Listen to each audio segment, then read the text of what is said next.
Okay, first, phrase. French phrase. Je m'appelle Gretel Anne Pernou. In English, my name is Gretel Anne Pernou. Sa Bisaya, ang akong pangalan kay Gretel Anne Pernou.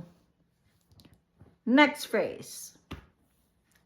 I am 38 years old. In French, j'ai 38 ans.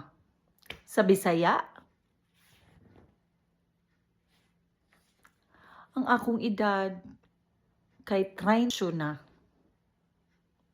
Ano siya?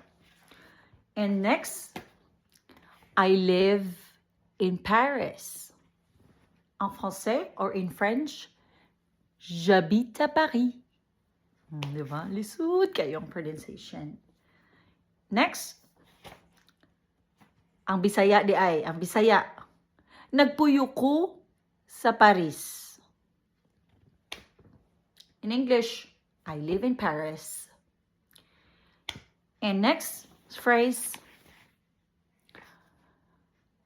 I am married. En français, je suis mariée. Sa Bisaya, ako'y gikasal na. So, dili na ko single. Bye! Last phrase. J'ai 2 enfants. In English, I have 2 children. Sa Bisaya, na ako'y duha ka anak. And that's it. It's 5 phrases in French, in English, ug Bisaya. So, bye!